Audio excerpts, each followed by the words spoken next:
In the 1986 AFC Championship, two teams that posted the best records in the AFC met to decide who would go to the Super Bowl. However, with one more victory than the Broncos, the Browns had earned the home field advantage. It started the night before the game. Our hotel in downtown Cleveland, there were Cleveland fans riding around till about 2 or 3 in the morning, beeping their horns, trying on purpose to keep us up, and they did their job because I heard them. And I remember going to dinner the night before the game, and we're in a real nice Cleveland restaurant. I can't remember the name of it, but I'm with Carl Mecklenburg, and I'm with my mom and my sister who had come in for the game. And the 4 of us are sitting there having dinner, and just before our salads came, we heard somebody start saying, "Go Browns. Go Browns." And it started building into this crescendo, and the whole restaurant was going, "Go Browns." And then they started, whoa, whoa, whoa, start barking, and we're going, man, where are we? What's wrong with these people? Go Brownies, here we go. We've been besieged by dog barks and dog bones and everything else like that since we've come to Cleveland. And we saw the Cleveland Orchestra, heard them last night, and when the concert was over, they barked. So it's carried over even into classical music. They didn't bark in tune, though. Not really. The game was played in a -degree wind chill in historic Cleveland Stadium. That was definitely the worst stadium that I'd ever played in. It was a remarkable venue. How dreary it was, how just outright depressing that place was. It was a unique place to play. Of course, it's right there on the lake, and it's freezing cold. There was a certain ambiance, I think, about it. On Saturday before the game, we went out onto the field and walked around and couldn't practice. They said they had to keep the tarps down to keep the grass in good shape. And the next day, on game day, walking out before the game, I realized that they were only keeping the green dirt protected because there was no grass.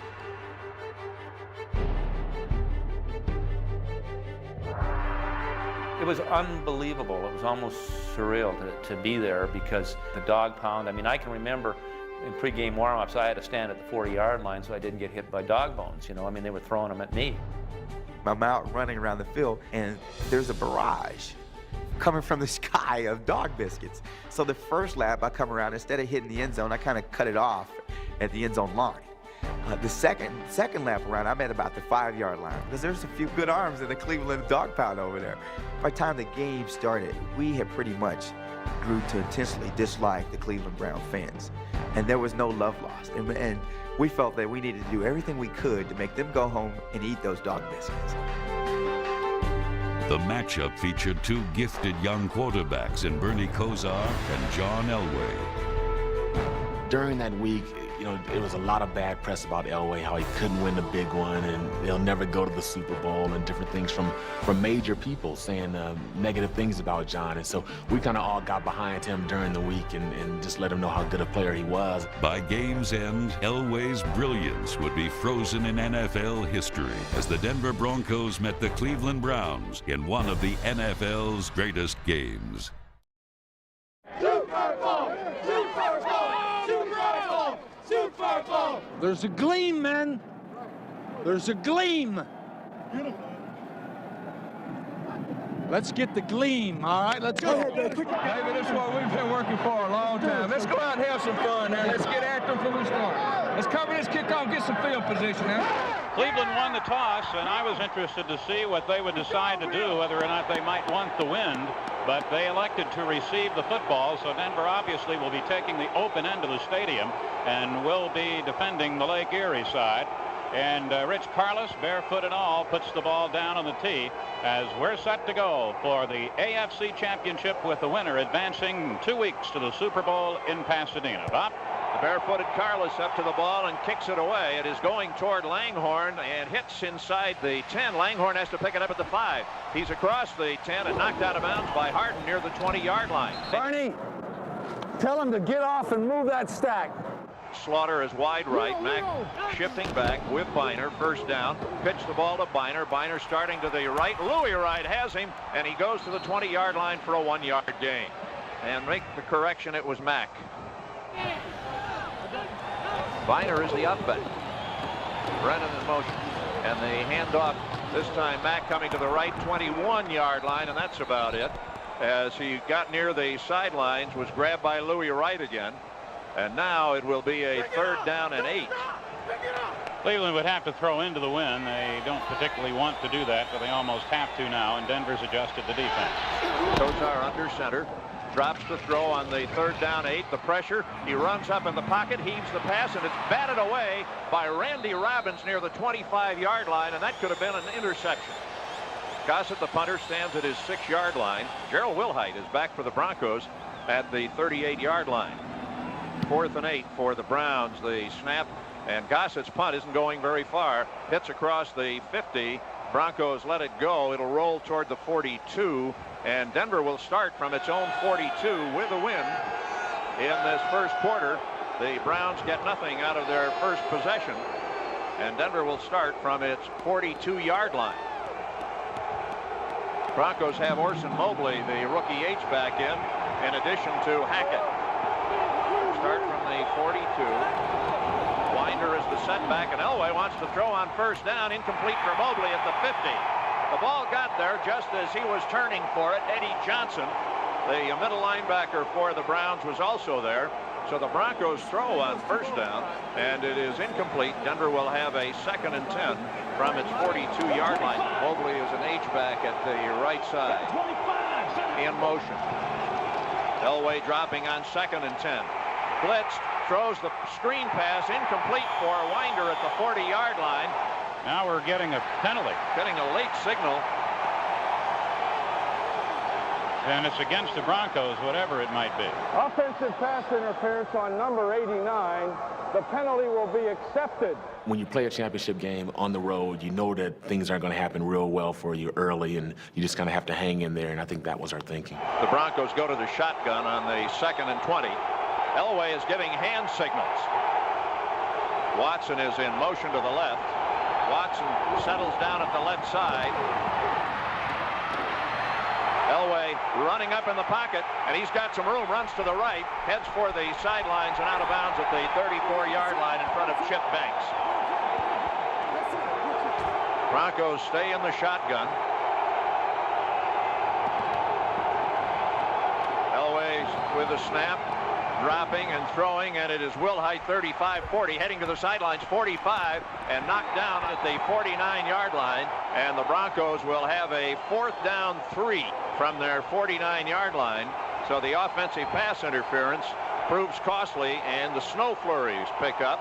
Well, if you call this flurries, I don't want to see a storm.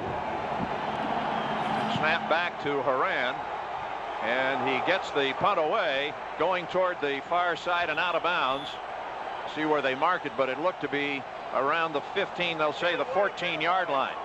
So the Browns will get it for the 2nd time in this scoreless first quarter. 12:37 to go, snowing hard. You could still pretty much execute your game plan, and it was just a typical, better day in Cleveland than some of the ones that you've had coming in off that lake.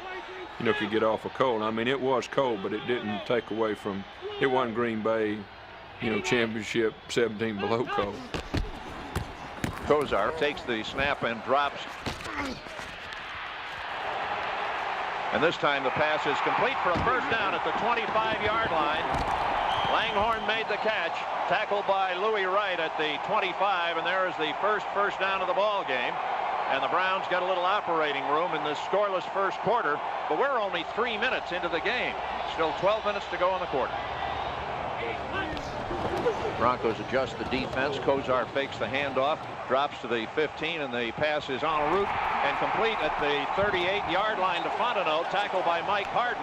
And the Browns have their 2nd first down, and now have taken the ball from the 14 to the 38-yard line.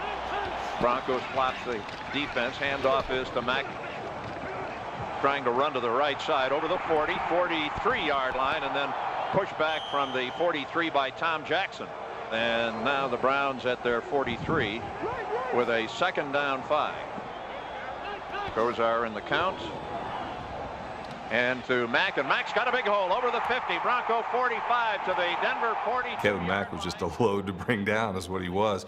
We kind of came out of that first quarter saying we got to put more hats on this guy because one person was not going to bring him down. And I think we all knew that we were in for a dogfight. And the Browns keep moving, and now are at the Denver 42-yard line with a first down. The Browns in that 4 wide they like. Kozar with some time and throws to Fontenot, and he's open. He's at the 20. He'll go to the 15-yard line. Fontenot all by himself up the middle as Kozar delivered the ball on a 3rd down 7. And the Browns keep moving. Dennis Smith made the tackle, but Cleveland is at the Denver 15-yard line, and this has turned into a very nice drive for the Browns. Slaughter split to the left side, plus Mack, who gets the handoff, and he's got a hole in the middle to the 10. 5-yard gain on first down by Kevin Mack. 2nd and 5 Browns at the Denver 10-yard line. Fontenot in motion. Kozar gives the ball to Mack, the left guard, for a couple. He's still trying to pump. He's at the 8, trying to get to the 7-yard line. Split the difference, and they'll have about 2.5 yards to go for a first down. And Kozar is throwing for it, and he's got a receiver wide open who drops the ball in the end zone. Holt. Boy, was that ever there. Holt just couldn't make connections with the football. Kozar had it to him, and he was wide open. 2nd and goal. Everett and Mack in the eye. The pitch is to Mack, starting left, loses the football. It is loose at the 6-yard line. First fumble of the game. Looks as if the Browns may have gotten it back. They do. 5.5 to go in the first quarter. No score. Fontenot behind Kozar. Kozar to throw. Swings it out. Fontenot has it at the 5. One man to beat. What a and move. in the end zone for a touchdown. Herman Fontenot pulled the trigger. What a deceptive move for a Brown score. They had him covered all the way. Tony Lilly got into position to try and make a tackle on Fontenot, and he said, partner, I'm hurdling you for 6 points. Terrible tackle attempt by Tony Lilly, and Fontenot was isolated on Lilly one-on-one at the 5-yard line, and Fontenot just ignored Lilly's tackle attempt, and the Browns lead 6-0. Cleveland, on their second drive, I think they were able to score on the pass to Fontenot that, to this day, I will say was an illegal pick. Nobody knows that Fontenot was my guy, and I was not within 20 yards of Fontenot because the wide receiver had come in and just knocked me down on a pick play. Of course, it wasn't called, and I'll complain to this day that it was illegal. Bob, you can't make any excuses there. He didn't deke him, he didn't fake him, he didn't do anything. Lilly simply didn't tackle him. 86-yard drive. Oh, I don't think would have taught anything like that. Maybe it happened by chance, but certainly not by design. Now the extra point attempt by Mosley. Could be an adventure at that end of the field, too. Gossett is the holder. I think everything will be an adventure at that end. Ball is down, and the kick by Mosley is good. 5:19 left first quarter. Cleveland 7, Denver nothing. Throughout the first quarter, Cleveland's defense kept the pressure on Denver's top gun.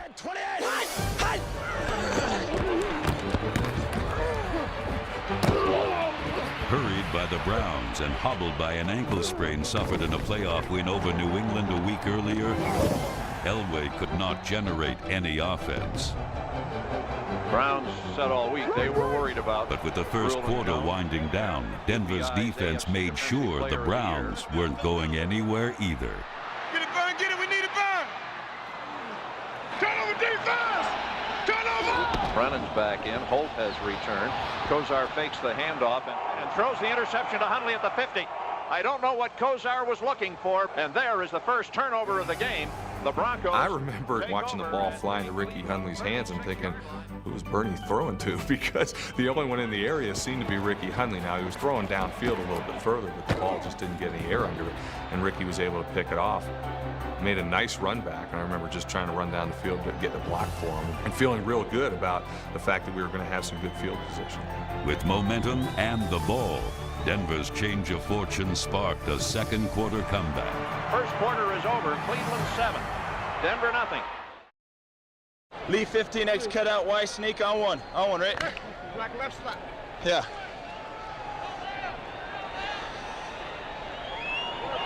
Three receivers left. Broncos in the shotgun, now moving from west to east. Red 98, hot! Into the wind, 3rd and 16 at the 42. Elway, Chase, runs to the right, runs some more, slips a tackle, and throws it back across the field toward the 30-yard line, where it's caught by Vance Johnson, who came back to the 35 and made the catch. Elway almost run out of bounds on the near side, threw the ball across the field into the wind. Vance Johnson had to come motoring upfield a long way. About 15 yards. And made the catch between the 35 and 36. It was quite a throw by Elway under the circumstances. In the shotgun on a 4th and 10 at the Cleveland 36, trying to cash the turnover, the snap, and there's that short punt by Elway into the wind, and it hits at around the 15-yard line, angles toward the sidelines, and out of bounds at the 16. You know, John was really good. It was more like a pooch kick than a quick kick. He was really good at, you know, getting them backed up.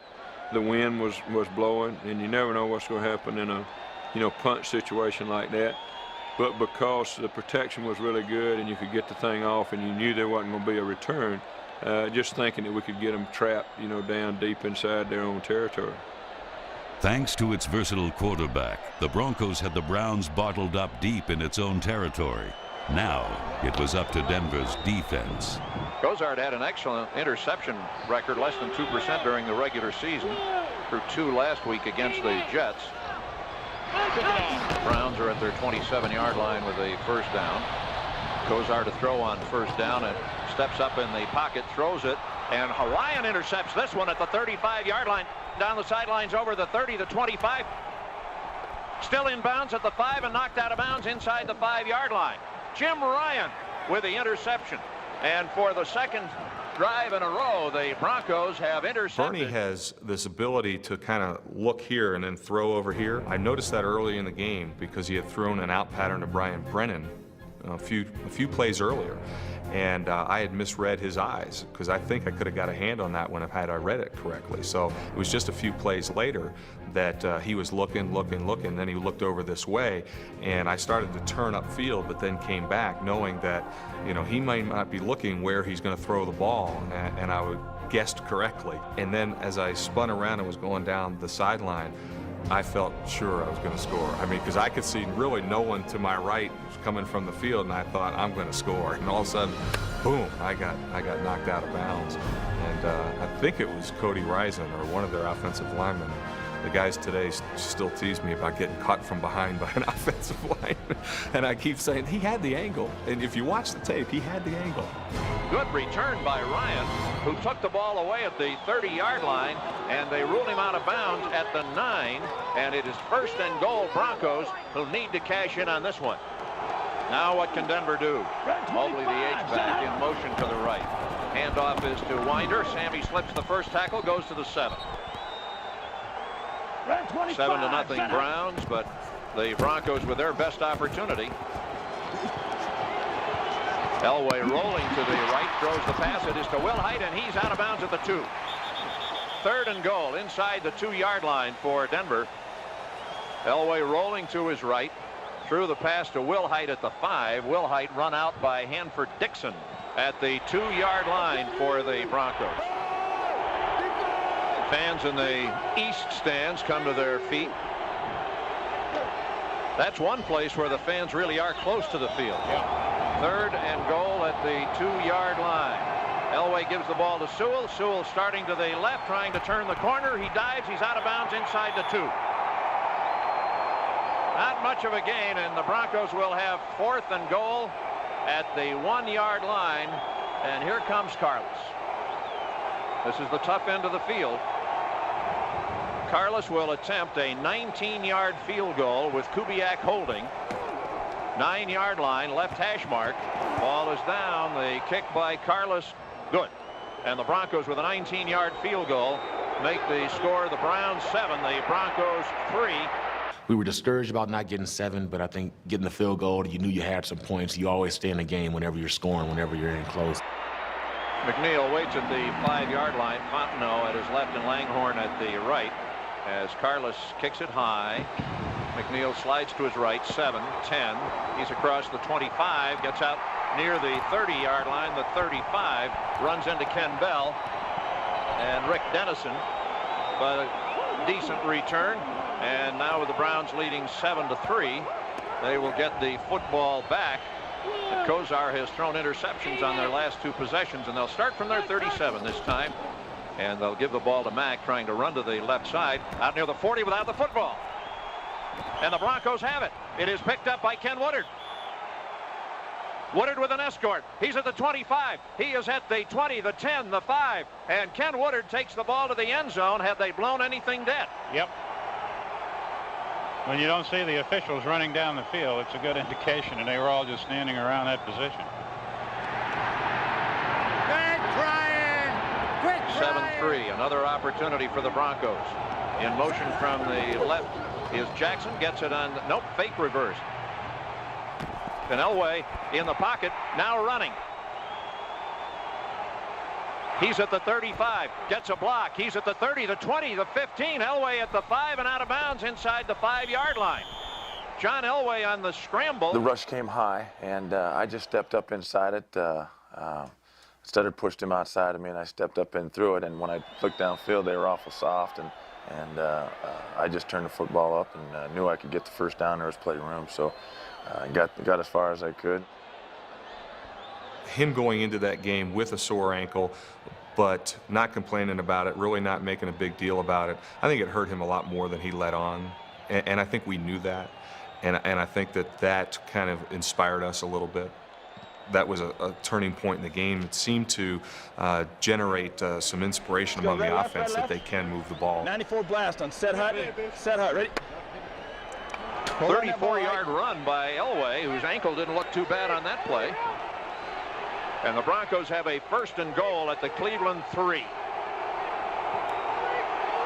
Trailing 7-3. Sewell, the H-back, in motion from the left. Hand the ball to Lang straight ahead. And he is stopped short, but he's close. Should be inside the 1. 2nd and goal for the Broncos. Call it the 1-yard line. 2nd and goal, Denver. Lang and Winder still in the eye. Give the ball to Sammy. Tries to go over the top, but he doesn't score. 3rd and goal. Now a little over a yard away. Elway fakes and now runs up and throws the ball for Sewell, incomplete. Elway was being sacked at around the 10-yard line when he got rid of the ball, and it was Clay Matthews. Sewell was open, too. Had they blown the whistle. He hurried the throw into the right flat for Sewell. But now Denver will have 4th and goal, 1.5 yards away, and the Broncos do not, this time, send out Rich Carlos. I remember saying, hey, this is a pretty gutsy move. And I liked it. I think on the sideline, we loved having Dan Reeves call that play and say, we're going for it on 4th down, because that told us, hey, we're here to win. Red 98! We're not here to just kind of keep it close. We're here to win the game. Sewell in motion. Elway pitching. The Broncos bring it to the right side, and Wilhite dives in for the touchdown. Gerald Wilhite scores, and the Broncos lead 9-7. All season, Dan had told Gerald, don't leave your feet. Don't leave your feet. And if you remember Gerald Wilhite, he was a jumper, and he would make the plays, but it wasn't anything that Dan was very comfortable with. And sure enough, on the pitch, Gerald goes airbound, and you just hold your breath, hoping that when he lands, he's in the end zone for his sake and ours. Gerald would do his own thing, and he did go over the top, and he got in the end zone, and once you score, they never complain about you going up or under. Broncos went for it on 4th down, get the touchdown. The extra point attempt by Carlos Good. 3 consecutive turnovers gave Denver the lead, and with the second quarter ticking away, Cleveland needed to strike quickly.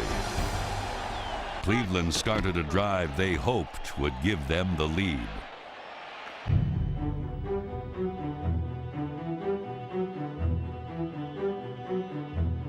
Throws, going deep for Weathers. Weathers got the ball at the 30, 25, down to the 20-yard line. Cleveland flew to Denver's 2-yard line, but with 31 seconds remaining in the half, the Broncos defense rose to meet the Browns' only challenge of the quarter. Browns now with a 3rd and goal to go. Let that clock continue to run. They'll use as much of it as they can down in here.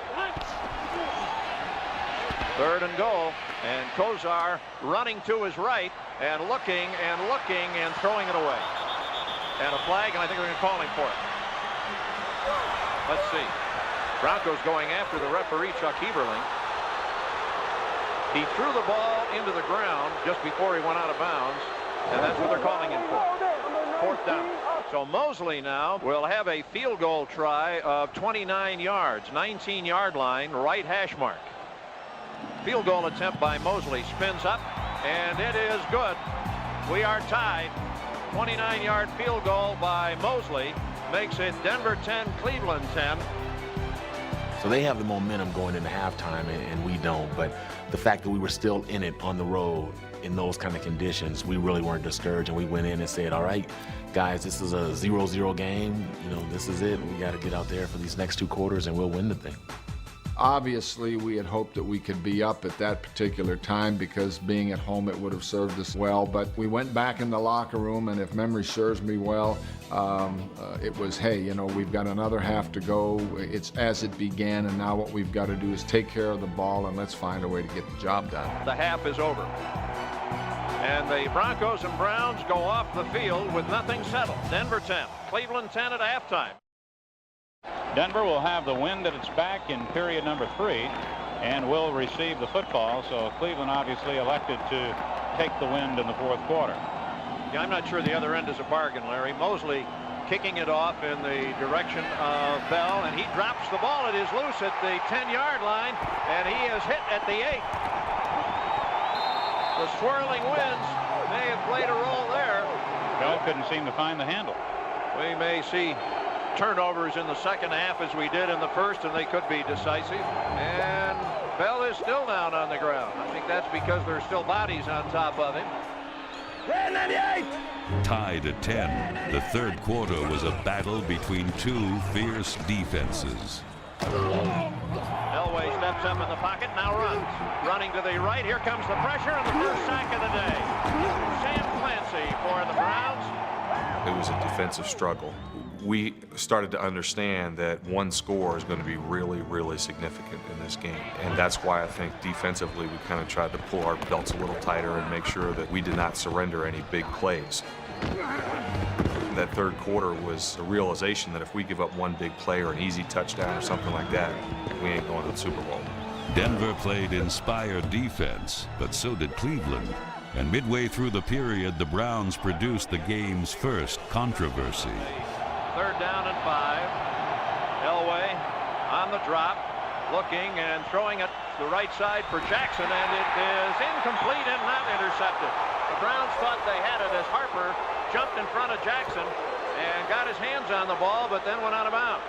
Well, that might be one they'll take a look at in the replay. Defensive back is no different from a receiver in that case. Has to be both feet in. And control of the ball.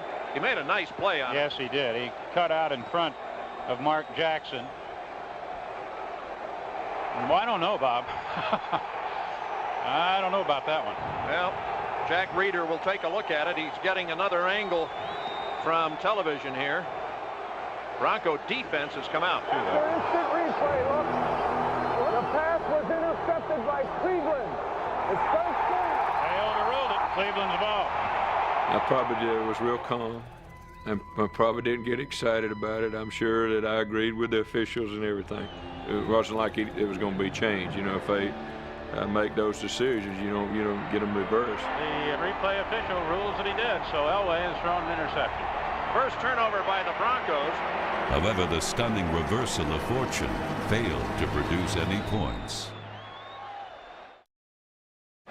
Midway through the 3rd quarter, Denver's offense finally got on track. Our 3rd possession of the 3rd period. They've had a punt. The other drive ended with the interception by Harper, and let's see what Elway can do here. 6:55 to play in the third quarter. This period scoreless so far. 10-10 tie. Johnson is in motion, and Elway back, getting some blitz from the right side, but throws the pass, and it's Clarence Kay making a leaping catch at the 47-yard line for a first down. He had to go high for that one. Made the catch in front of Chip Banks, who tackled him right away, but the Broncos pick up another first down and move the ball out to the 47-yard line. Cleveland had the 86-yard drive for their touchdown, but otherwise both teams have had trouble being consistent on offense today. And Winder across the 40 to the 38-yard line, just pulled down from behind by Clay Matthews. And Sammy Winder beginning now to put the yards together. He had 102 on 19 carries last week. Winder and Wilhite split wide behind Elway. Starts Sewell in motion. This time Wilhite starts to the left and squirts to the 35-yard line. He cut inside of Studdard's block. Just a couple of yards that time. Mobley is the tight end with Wilhite and Winder.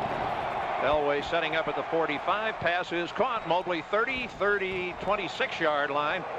And do we have a holding or a late hit as a flag is dropped where John Elway was down at the 47-yard line? Personal foul on the Browns. So the pass to Mobley gets the Broncos to the 26-yard line. I saw Elway go down and a flag drop, and the preliminary signal is personal foul. Unnecessary roughness, number 96, roughing the passer. It's on Reggie Camp, and it's a good call. So the Broncos now are at the Cleveland 13-yard line. First down, Denver.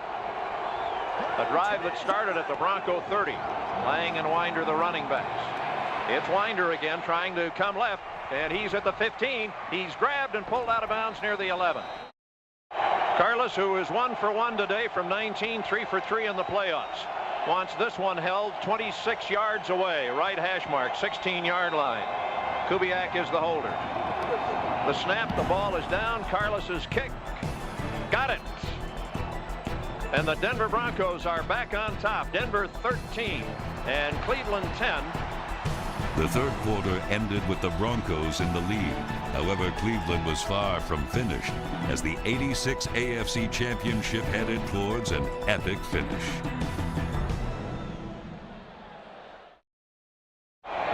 Browns open the fourth quarter at the Denver 20, moving from east to west, and have a second down and 3. Kozar asks the crowd to calm down a little bit. Mack and Biner, the running backs, hand the ball to Kevin Mack, and he's running outside right, turns and gets to the 15 to the 14-yard line. He's just bouncing off people, and another Cleveland first down. Foley made the tackle on him. Mack the difference the way they're running this drive. First down, Browns at the Denver 14. All right? Huh? Yeah. I just got a bit. What do you want, Trey? My head was just ringing. Mack the running back, 13-10 Denver, but the Browns closing in. Give it to Mack again into the middle to the 11. Carl Mecklenburg made the tackle for the Broncos. Screen this way. We're a minute into the fourth quarter. 2nd and 7 at the 11 for Cleveland. And Mack trying to run to the right side, gets it to the 8, maybe the 7-yard line. Louis Wright, Rulon Jones, Simon Fletcher, and Robbins. They're just letting Mack do the work right now, and he's doing it as the Browns have third down and need over 3 yards. They are inside the Denver 8. Kozar on the third down, 4 wide receivers, and the throws it away. Threw it over Brennan, who was covered by Wilson at the back of the end zone, and Kozar that time opted to save the field goal position for Mosley, who will try to tie it. I love Mosley's comment. Somebody asked him about the winning field goal against the Jets, and he said, I just kicked it between those 2 yellow things sticking up at the end. See if he can do it again. This one is good. 24-yard field goal by Mosley, who kicked it between those yellow things sticking up at the end to tie the game 13-13. 12:38 left in the fourth quarter, and we are still tied in Cleveland. We've come too damn far. I'm telling you, to be denied. Let's go. Let's go. Cleveland rose to the challenge by forcing Denver to go 3 and out on its first 2 possessions of the fourth quarter. After Denver's second punt, the Browns were at midfield with 6.5 minutes to play.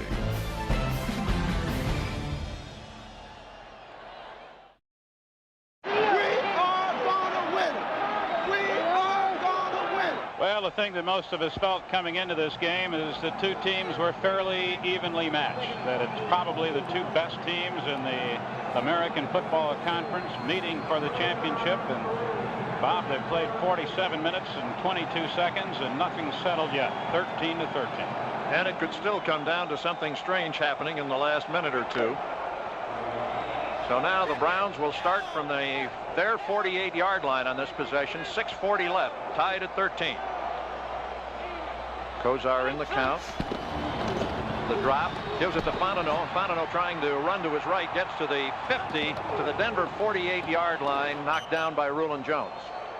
Big third down play here now with the time running down to 6 minutes. Take him all the way, Bernie. Take him all. Fontenot in the backfield on the 3rd and 6. Kozar, and he is throwing it up the near side for Brennan, and it is caught by Brennan at the 15. Dennis Smith falls down, and Brennan scores. Touchdown Browns! Brian Brennan has done it for the umpteenth time. What a tremendous play by Brian Brennan. Thank you. Super Bowl. Smith got all tangled up, trying to knock the ball away from Brennan, went down on his knees. Brennan made the catch and took it into the end zone, with Cleveland leading 19-13. Well, that was a big play. Dennis Smith really had a shot at the interception. Dennis Smith wound up slipping, and Brennan catches the ball. Big play. One of those plays that, you know, in most cases, it's like a dagger to the heart play, and most teams would give up. But our team was pretty resilient. I do remember at that point, guys getting a little bit discouraged and a little bit concerned because we were doing so well defensively. They weren't moving the ball. And all of a sudden, one big play kind of opened the whole thing up. And, of course, their fans went crazy, and they're celebrating. And nothing was happening until then. And then all of a sudden, one big play kind of opened everything up. 52 yards on the drive, 48 on the touchdown. And now the extra point attempt by Mosley. Good. And it is Cleveland 20, Denver 13. Denver had been ahead 13-10. We still have 5:43 to go. It was a circumstance now where we were in a position to control our own destiny. We are going to win it. You never know with Elway and company. They've got the great capability of striking quickly. It's the Browns 20-13. I can remember getting ready for the kickoff, and in my mind, I'm thinking about plays that, you know, we can run from our own 20, and so kind of have an idea of what plays you want to run, and all of a sudden they kick off. All right, here's Mosley's kickoff. It's a floater that hits at the 15, skips inside the 5. It's all the way back in the 2. The Broncos can't cover it, and now they do it at the 1-yard line. A big mistake by the Denver Broncos. And the Broncos are 98 yards away from where they need to go. Actually, it's not even at the 2. Nope. About the 1.5. We're down 2-yard line, and I'm sure everyone was sitting there thinking, you know, this is over. I mean, we're in deep trouble. There was never a moment in my mind where it was, boy, we've got this right where we want it. You're still in the contest, and there's still time to go. They had it in hand with 5 minutes to go, and the Broncos at their own 1.5-yard line. Certainly advantaged Cleveland in that circumstance. It sure looked like there was no way the Broncos were going to beat the Browns that day. And by the time that they got back there, the ball was dead at the 2-yard line, and all they could do would be to cover it. You may have just seen the straw that broke the Broncos' back. I thought it was all over. I had left the visiting owner's box and come down to the field just about the time they kicked off. And you know, when I saw the ball on the 2-yard line, I thought, oh my God, you know, first of all, we're never going to get out of our own end zone. All seemed lost after the kickoff was fumbled and it was down on the 2-yard lines, 98 yards away. You're heading toward the dog pound. I mean, all of those things, the bad weather, it just all came together in that one segment of the game. Well, the fat lady hasn't sung yet, but you can believe she's in the wings warming up the pipes. I don't know if there was a fear or an intense confidence in my eyes. And when you looked around the huddle, I think everyone had a confidence in them, but it was mixed with just enough fear to make us play well. We know we have to make a drive, and we have to put some points on the board. It's total concentration, and I can remember the only thing that has kind of gone down in the history books was Keith Bishop saying, I just said to the other offensive linemen, the people in the huddle, you know, we had them right where we wanted them. And then the huddle set, and you can see this confidence in John's eyes as he began to instruct us on what the first play would be as we started the drive. I got to tell you something right now, gentlemen. 5:34 left in the ball game. The Browns defense has done it all game long. It's now up to them to get that ball back, and we're history. Pocket, pocket, set hot. Red 98. Let's see what happens here as this one ticks down to its final moment. Watson right, Johnson left, Elway in the end zone and throwing it. It's complete. Winder dives out to the 7-yard line, picks up a little operating room there. People forget the key play right there was the first play, because now you're not backed up in your end zone. You've got some room to operate. Ball at the 7. He tried to get out of bounds. The official says he didn't make it there, and that keeps the clock running, and that, of course, is exactly what Cleveland wants. They lead 20-13. Still 5 minutes to go. Broncos have time, but they need something out of this drive. Vance Johnson's in motion, reverses the motion, and the pitch is to Winder. Winder coming to the right, cuts to the 10-yard line, and the Broncos will have third down and about 2. Spot the ball a little short of the 10-yard line. No shotgun. Denver with a 3rd and 2 at the 9. Sewell in motion from the H. Give the ball to Winder, and Sammy into the middle, driving, and he should just about have the first down at the 12-yard line. 4:11 left. I think it's a first down. 20-13 in favor of Cleveland. Ball's length.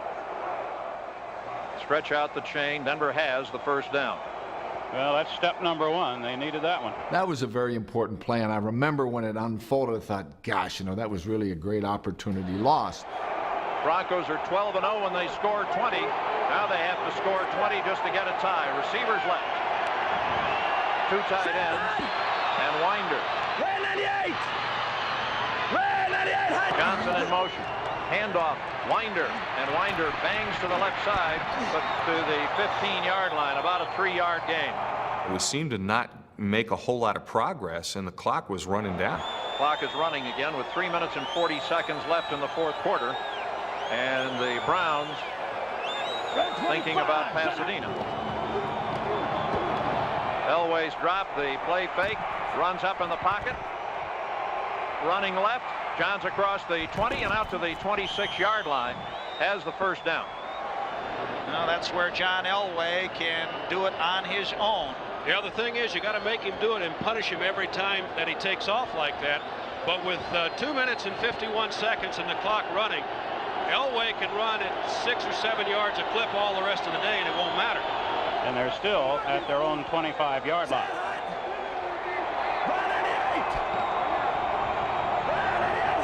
And Sewell are the running backs. Mitchell the H-back. Elway to pass on first down. The pass for Sewell. Got it and keeps it at the 48-yard line, and was he hammered. Elway threaded the needle for 22 yards, and the chains keep moving. First down. That was the best throw that Elway has put in the air in this ball game. He had it right on the money, and Sewell was wide open in that soft middle of the Browns coverage. It was called Fire Pass 94, and I had the option to either go to the corner or to the post, and ran down the field, and I saw that the safeties were split, so I decided to go to the post, and John didn't quite get it as much to the middle as I would have liked, because I wouldn't have gotten hit that way, but I had to go up and get the ball and get hit right as I caught it. First down, Denver at their 48 with 2:17 to go. Come on, guys. Come on. Stick it to him, baby. This one's going to go down to the 2-minute warning. Broncos will probably get one more play here. They've moved from their own 2. Still Sewell and Wilhite. Elway's drop. And the pass this time is caught at the 40-yard line in Cleveland territory. Caught by Steve Watson. First down Broncos at the Browns 40. With each successful play and each time we moved the markers, we became more confident. And we're down to the 2-minute warning, actually 1:59, but another first down for the Broncos, who have taken the ball from their own 1.5 to the Cleveland 40. 2 minutes to go. Cleveland leading 20-13. And it's time for the crowd to take over. Denver suddenly took command not only of the football game, but of the stadium. And the closer they got, I thought the quieter the crowd got, where it should have been getting louder, and the Cleveland defense was out there, you know, telling the crowd or asking them to help. I don't think it did. I really think that the crowd was quieted somewhat during that drive just by the fact that Denver kept moving the ball down close. Well, the crowd should get into this one, folks. Don't sit back in apprehension. Start cheering, because right now is when you can help rattle John Elway. Cleveland really does have the advantage here, but at the moment, the Broncos at least are still alive with 2 timeouts remaining, 1:59 to go. Send the receivers to the left. Stay with Sewell and Wilhite, 2 of their better receivers in the backfield, as Elway runs up in the pocket and throws it, and it is incomplete for Vance Johnson inside the 5-yard line. Come on, Johnny! 1:52 remaining. The Broncos have 2 timeouts. 2nd and 10. Elway reaches under center, goes back to throw. Elway under pressure, and down he goes. Elway is sacked at the 49-yard line by Dave Pizzulli. A 9-yard loss, and Paz gets his 7th sack of the season and his biggest one. All right, the Broncos, Jim, have just called timeout, and they're down to 1 remaining. That's why that was even a bigger play, because they lose 9 yards. Now they are faced with a 3rd and 18. They had to use a timeout to stop the clock. They are 2 of 13 in the 3rd down conversion department. We used a timeout after that situation, and Dan really told me that you know, we get 2 downs to get 18 yards. Let's go with the magic carpet ride is still airborne, but not without some turbulence. Yeah. We did have the perfect defense. We had 4 men rushing. We have 5 guys playing man-to-man underneath with 2 safeties on the top. A trip to Pasadena could boil down to this play, although you got to think that the Broncos will not punt. They'll go for it. It's 2-down territory and time of the game for sure. The entire season now hangs in the balance. In the shotgun, Watson in motion, snap to Elway, and Elway's pass is coming and caught inside the 30-yard line. Mark Jackson is driven back, but his forward progress will be a 1st down at the 27. Once John called the play, I knew it, and I believe in his heart he knew it, that I was going to be his primary read. I was going to be the guy that was going to catch the ball. So for the first catch of the day, it was a pretty big catch. When you see it, be sure you examine the events that transpire from the snap till John getting the ball in his hand. In 2-minute situations where you got to get lucky, and there's no question we were lucky on this situation because the crowd was so loud that we were in a silent cadence, and I had motion with it, and I was trying to time the motion with the silent count, and we were just a little bit early with the snap, and it hit Steve Watson on the hip. Watson in motion, the snap hit him. Elway back to throw. John makes an excellent athletic maneuver just to handle the snap. Had Watson been 2 inches in either direction, or had it not been a guy like John, you know, even if they get the ball back, it's 4th down and 30 or 30, whatever it might be. But Jackson got in behind him and made the catch that ultimately produced the 1st down. At that point, I became concerned. It's something that was going to be labeled great was happening here. I think we sensed it even at the time. Elway with a drop and throws it to the near side over Watson and out of bounds, kills the clock. The Broncos have moved the ball again from a drive that started after a badly mangled kickoff return attempt. They started inside their 2, and they are now at the Cleveland 28. That's where the ball is spotted, and they have a 2nd down and 10, down 7 points. Got the ball back with 5:43 to go, and they've kept it ever since then. We're down to 1:19. Still in the shotgun. The snap. Elway's drop, the late pressure, throws the screen, and Sewell, 30, 25, down the sidelines, 20, cuts back inside, gets inside the 15, 1st down Broncos at the 14-yard line with 1:05 to go. It was a screen, halfback screen left. That was a point where we were actually in our 2-minute offense, so every time we were in the huddle, we called 2 plays. So whenever you run the first play, you get as many yards as you can. You don't have to worry about getting out of bounds because you have 2 plays called. After that first play, you get right back and line up and run a second play. And so we ran the screen, it opened up, I was able to cut and saw that I could have gone out of bounds early, but I figured I can get about 5 or 6 more yards and tried to do that. And knowing that we had 2 plays called, got tackled and then got back to the line of scrimmage to run the second play. No timeout, ball at the 14-yard line. Broncos have 1 timeout left. Still in the shotgun. Elway throwing it to the near side for Watson, out of bounds. Boy, Watson had Minifield with him all the way and went up for the ball, but had no real chance at catching it inbounds. That stops the clock. And we are down to 49 seconds to go. A 20-13 Browns lead. They've come from behind with 10 fourth-quarter points, and now they're trying to hang on. Back to the line of scrimmage. 2nd and 10, 14-yard line. Red 98! Red 98! Hunt! Watson in motion, left to right.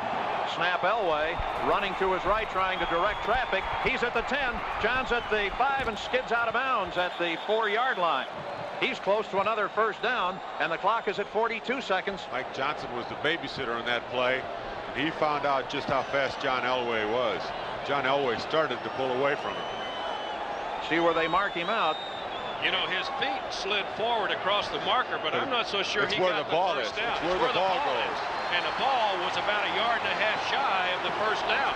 Now you're thinking about, you know, we got to get this thing in there because they were more difficult to score. The closer you got to the goal line and everything got congested, you know, it was really difficult to get the thing in there. 42 seconds to go. Broncos at the Cleveland 5. 3rd down and 1 yard. Stay in the shotgun. 3 receivers to the right. 20-13 Browns. Mark Jackson in motion. The snap to Elway. The look.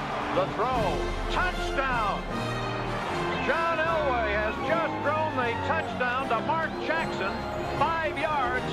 98.5-yard drive.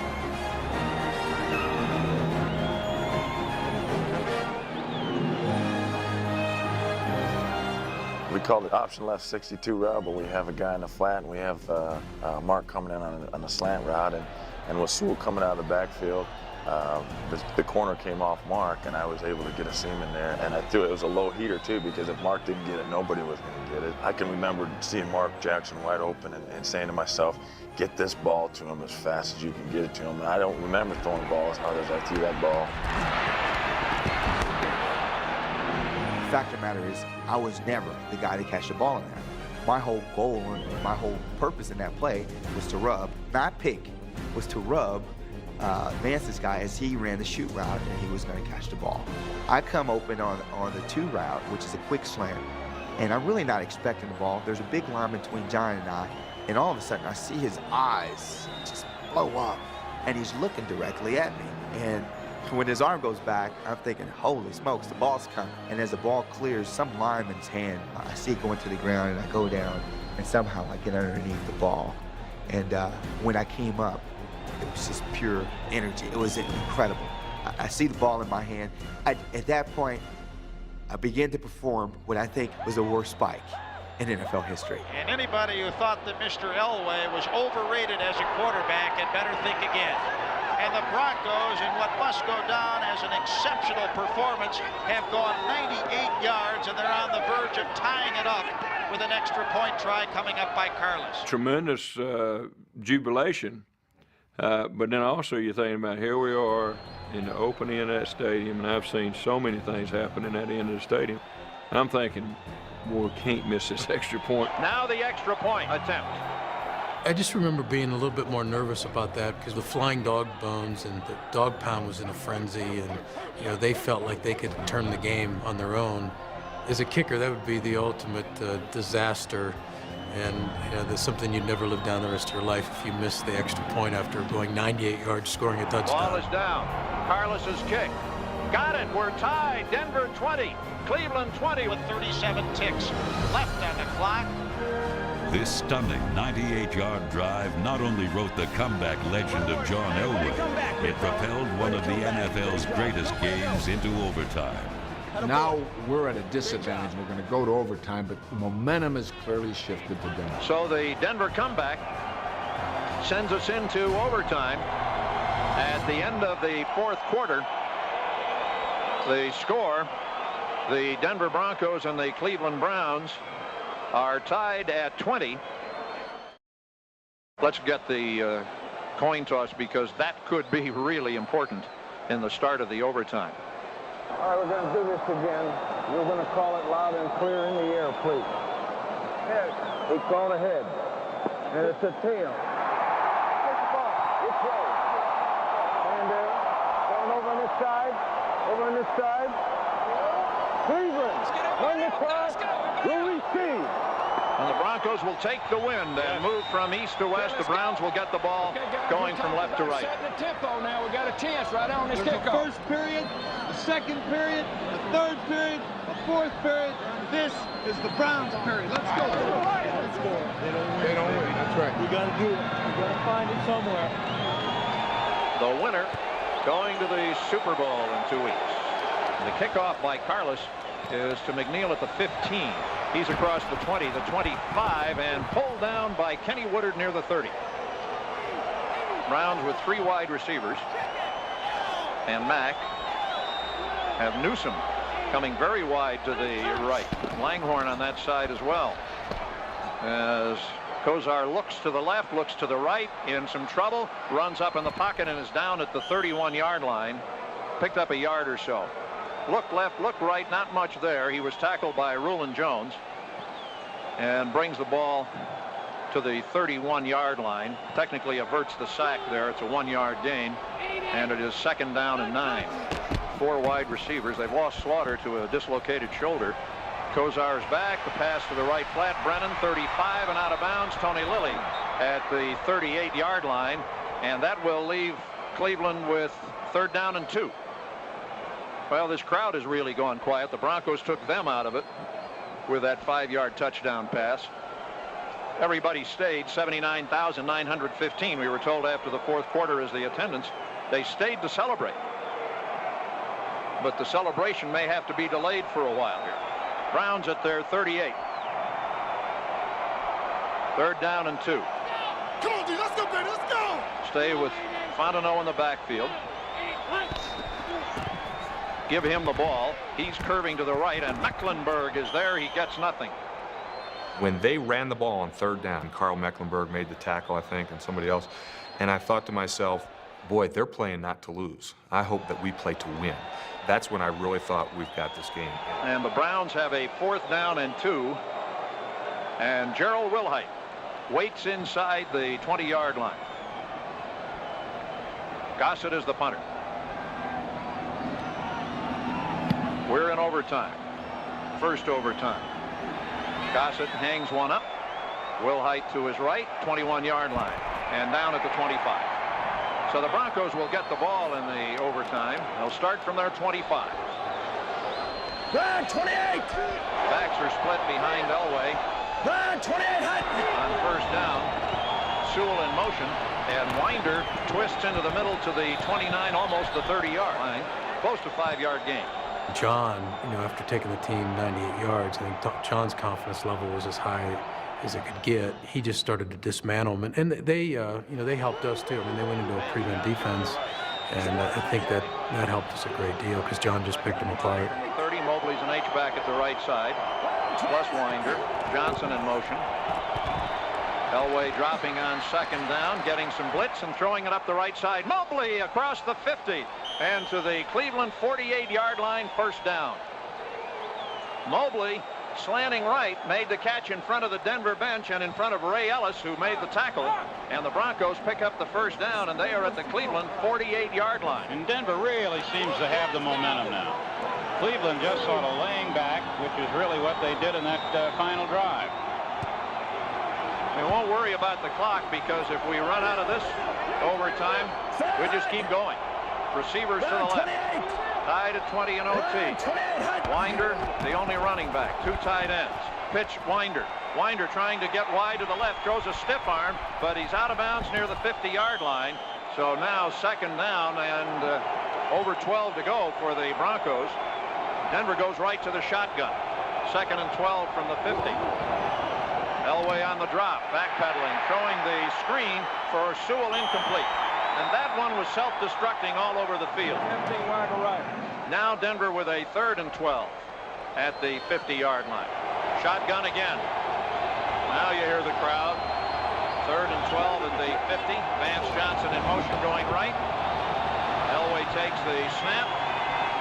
Steps up in the pocket, and here comes the pressure, and John's on the run. He's at the 50. Throws the ball upfield. Fingertip catch at the Cleveland 22-yard line by Watson, who is hammered. Looking back to make sure that Elway hadn't crossed the 50-yard line, the line of scrimmage, when he threw the ball, but he was okay, and the Broncos have a first down at the Cleveland 22-yard line. The clock shows 11:03 left in the first overtime in Cleveland. Broncos came off the ropes after being behind 20-13 to go 98 yards in 15 plays and score the tying touchdown. Now 2 tight ends, 2 wide receivers, and Winder. Handoff is to Winder. Winder to the right side, gets to the 17-yard line. 5-yard gain for Winder as he got in behind Mobley's block. 2nd and 5 at the 17. Receivers left, and Winder to the 15-yard line. All right, Sammy, baby! All right! Grass. No, not too bad. I was trying to find some grass. All right, now the Broncos are setting it up. They don't want to make a big mistake. They don't want to lose the field position, lose the center of the field. And it's all going to rest on the barefoot foot of Carlos, I believe, unless Denver can go for a first down here, but they're not going to really do anything fancy, Bob, I wouldn't believe. It's 3rd and 4. They're at the 16-yard line. No shotgun. Give it to Winder, and Sammy trying to go to the right. No gain. Driven back. And now Denver will have a 4th and 4 at the Cleveland 16-yard line. As I was running on the field, John was running off, and John was as wound as I've ever seen him. He was just so uptight, and as he was running by me, he just kept yelling, "It's just like practice, just like practice, just like practice." And I just looked at him and went, yeah, you know. And Carlos will try to do it here. Well, Elway's done his job. He got him down there in position. He got the game tied when it seemed like all was lost. And now it's up to Bishop to center the ball, Kubiak to get it down, and Carlos to kick it. At that point, you're either going to make it or you're going to miss it. You don't have, I mean, you don't really have any hand in it from the position that you're standing in. This will be a 32-yard try. Dead center behind the 22-yard line. Come on, baby. Come on, baby. To win it in overtime. Ball is down. Carlos's kick is on the way, and it is good. The Denver Broncos have come from behind to win it in overtime on a 32-yard field goal by the now submerged Rich Carlos, who is swarmed under by his teammates at the 27. And this time, folks, it is no miracle. The Broncos are going to the Super Bowl because they earned the trip. Final score, Denver 23, Cleveland 20. And the Broncos are headed for Pasadena 2 weeks from today. Super Bowl! Super Bowl! We got a Super Bowl! There were many, many people who for the longest period of time said that it was wide. I know one thing, it wasn't dead in the middle, but I don't doubt that it was good. Cleveland would lose to Denver in 2 more AFC championship games, but none would surpass the drama of this hard-to-watch, fabulous finish. If you look at replays, you won't find John Elway along the front of the bench or the sideline there. I was standing behind, almost near the bench, and he and Steve Watson came over, and they said, "We can't look." So they kind of had their heads on my shoulders like this, facing the stands, and I'm looking. And I couldn't see the kick. I just saw everybody start screaming and yelling. I said, "Boys, we're going to the Super Bowl." The Broncos have done it and have beaten the Browns 23-20, winning in overtime in Cleveland. 5 minutes and 48 seconds in on the barefoot of Rich Carlos, 32-yard field goal, and Denver will fly home tonight the winner.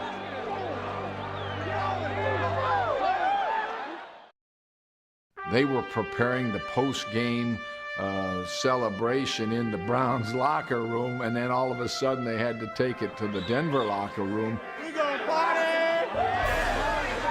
There was so much at stake in this ball game, you know, a championship game on the road, a chance to, you know, to go to the Super Bowl. I mean, it was just unbelievable. I mean, in the drive to go 98 yards with so much on the line, you know, I think solidified in everybody's mind that John Elway was a quarterback that, you know, if you're given an opportunity, he was going to come through in those situations.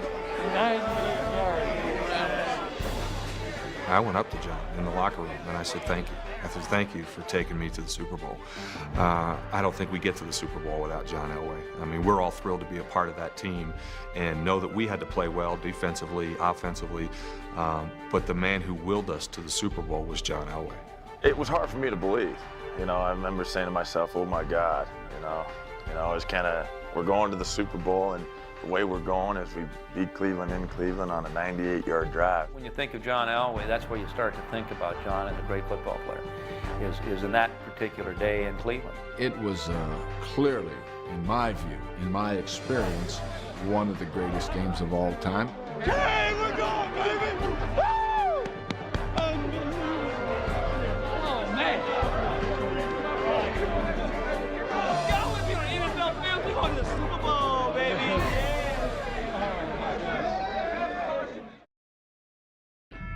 In the hollowed skies of winter, a season comes full circle. Champions captured in metal, legends etched in gold and silver. Precious stones that tell the story of a team and the price that is paid for victory.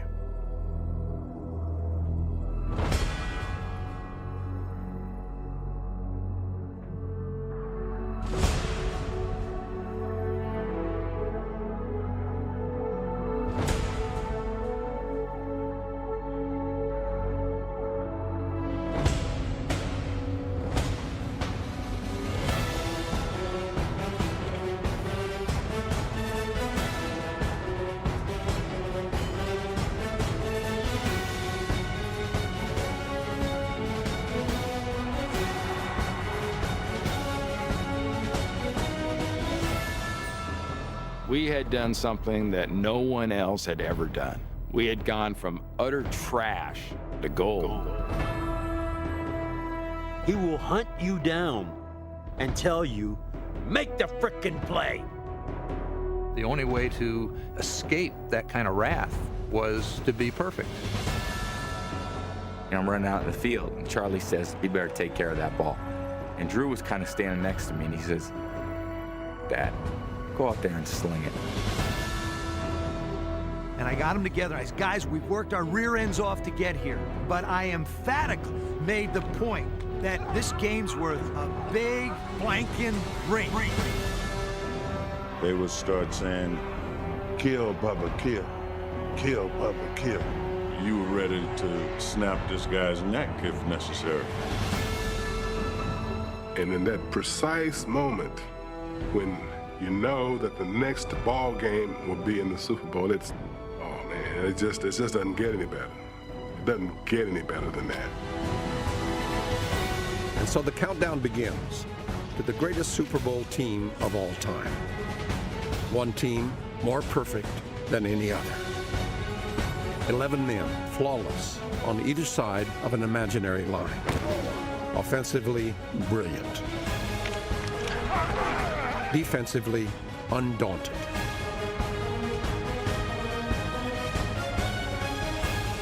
Men work a lifetime for this moment.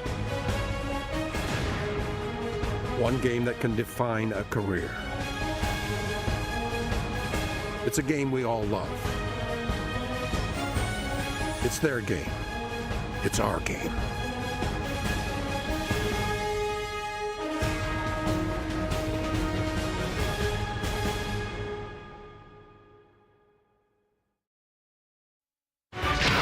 This has been a